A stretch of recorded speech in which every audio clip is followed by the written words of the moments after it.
आप सभी को प्रणाम, जय श्री राम। मैं हूं ललन ठाकुर बिरगा नेपाल से। आज की इस वीडियो में हम लोग चर्चा करने वाले हैं बैंक रिकॉर्ड स्टेटमेंट का क्वेश्चन नंबर 5 है, जो रिवीजन प्रॉब्लम है। इस चैप्टर का ये अंतिम क्वेश्चन का हम लोग सोल्यूशन करेंगे।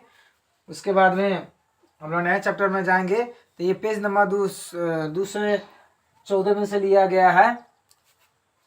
तो सबसे पहले हम लोग समझ लेते हैं कि कौन सा ट्रांजैक्शन के ऐड करना है, कौन सा आइटम के ऐड करना है, किसको लेस करना है। तो इस क्वेश्चन में हम लोग का adjusted in balance and as per cash book निकालना है और adjusted balance as per passbook निकालना है।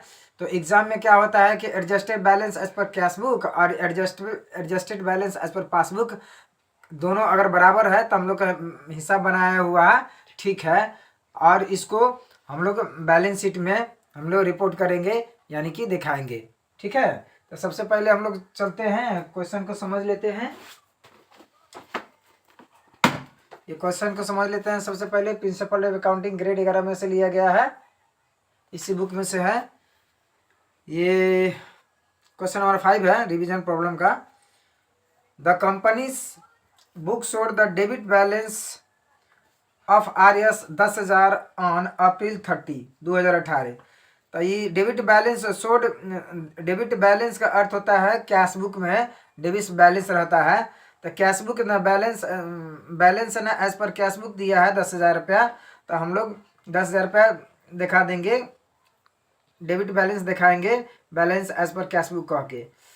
बट द कंपनीज अकाउंट न showed the credit balance of RS 11,400। 11,400 है क्रेडिट बैलेंस का अर्थ होता है बैलेंस एज पर पासबुक दिया है।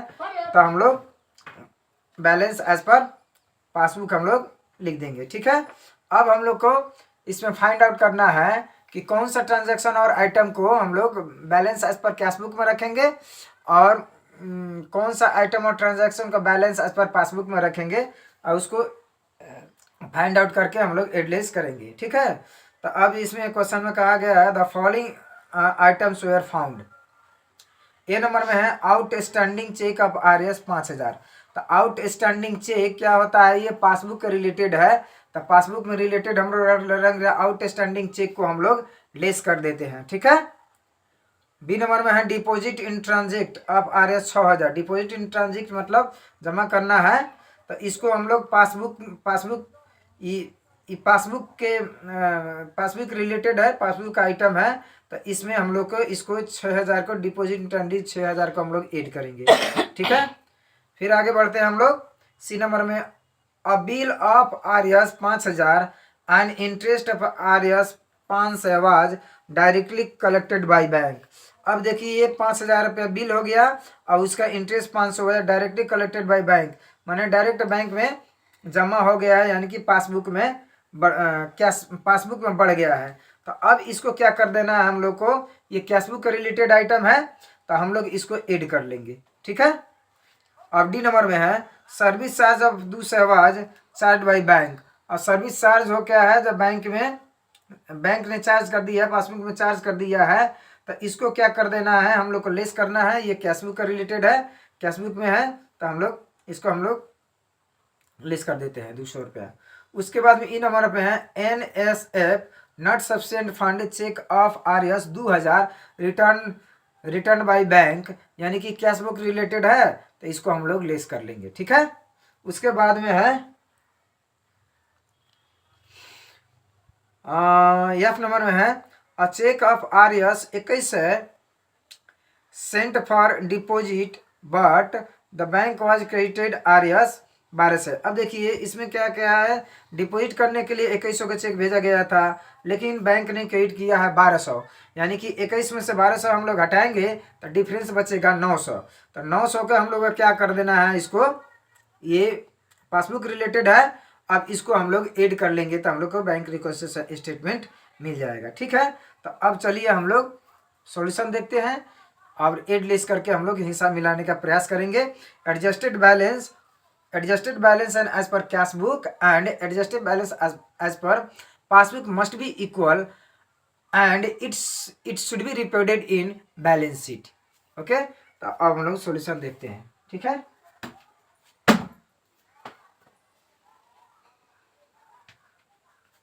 देखिए ये modern banking system and bank reconciliation statement page number 214 है। उसके बाद में देखिए यहाँ bank reconciliation statement as on April 30 2018। अब रिवीजन प्रॉब्लम है, क्वेश्चन नंबर 5 का सॉल्यूशन है। यहाँ देखिए adjustment of bank statement balance और एज पर पासबुक, ठीक है, अमाउंट है। उसके बाद adjustment of cash book balance as per cash book, ठीक है, अमाउंट और अमाउंट हो गया। अब आइए adjustment of bank statement balance as per passbook के हिसाब से balance as per passbook given दिया है 11,004 से लिख दिए हम लोग। अब देखना है एड में, तो डिपॉजिट इन ट्रांजिट 6,000 रुपये एड कर देंगे। बैंक ईरर इन रिकॉर्डिंग 900 है, तो इसमें क्या कर देना है, इसमें करना है हम लोगों को, देखिए इसी में ये अमाउंट कहाँ से आया है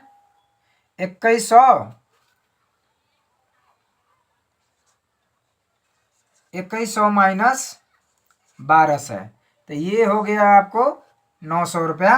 तो ये 900 रुपया हम लोग ऐड कर दिए। अब देखिए 6,000 है, ये 900, तो 6,900 हो गया। अब ये ऐड है, ये भी ऐड है, ये भी प्लस, ये भी प्लस है, तो जोड़ देंगे 11,400 और 6,900 जोड़ेंगे तो 18,300 आ जाएगा, ठीक है। अब आते हैं हम लोग लेस आउटस्टैंडिंग चेक है, तो अब इसको हम लोग माइनस कर देंगे, तो 18,300 में से 5,000 रुपया घटाएंगे तो 13,300 रुपया हम लोग को 13,300 रुपया हो जाएगा, ठीक है। अब देखिए यहाँ adjusted balance BALANCE adjusted balance as per passbook और बैंक स्टेटमेंट 13,300 रुपया, ये आंसर ये हो गया। अब चलते हैं हम लोग adjustment of cash book balance as per cash book, ठीक है। अब देखिए यहाँ तो balance as per cash book है, गिवन है 10,000 रुपये हम लोग दिखा दिए, ठीक है। ये 10,000 रुपया है, 10,000 रुपये हम लोग दिखा दिए। उसके बाद में हम लोग के ऐड करना है, ठीक है। बिल्स कलेक्टेड बाई बैंक 5,000 रुपया हो गया। अब इंटरेस्ट कलेक्टेड बाई बैंक 500, अब 5,000 ये या 500 रुपये इंटरेस्ट, तो 5,500 रुपया हो गया। और 10,000 ये है balance as per cash book, तो 10,000 5,000 15,500 हो गया। यहाँ 15,500 ऐड वाला आइटम हो गया। अब हम लोग लेस करते हैं बैंक सर्विस चार्ज 200 रुपया, NSF not sufficient fund check return 2,000 रुपया, तो 2,200 जोड़ेंगे तो 2,200 रुपया हो गया, 2,200 हो गया। अब देखिए ऐड 15,500 है और लेस है 2,200, तो ऐड में से ऐड ज़्यादा है लेस कम है, तो हम लोग घटाएंगे तो ऐड ज़्यादा हो जाएगा, तो 15,500 में 2,200 घटाएंगे तो 13,300 रुपया बच जाएगा। अब ये क्या हुआ, adjustment of cash balance as per cash book, ये 13,300 रुपया आंसर हो गया, ठीक है। अब हम लोग नोट में क्या ध्यान देना है, देखिए यहाँ नोट में adjusted cash balance as per passbook and adjusted cash balance as per cash book, ठीक है, must be equal, that is 13,300 है। उसके बाद में and it should be reported in balance sheet, अब इसको बैलेंस शीट में हम लोग रिपोर्ट करेंगे या दिखाएंगे, ठीक है। तो इस वीडियो में इतना ही, फिर मिलेंगे दूसरे वीडियो में, तब तक के लिए पढ़ते रहिए, खुश रहिए। अगर वीडियो अच्छा लगे तो लाइक कर सकते हैं, शेयर कर सकते हैं, सब्सक्राइब कर सकते हैं, बेल आइकन दबाना ना भूलिए ताकि कोई भी वीडियो अपलोड हो तो सबसे पहले आपके पास पहुंचे। वीडियो देखने के लिए आप सभी को बहुत बहुत धन्यवाद। तब तक के लिए जय नेपाल।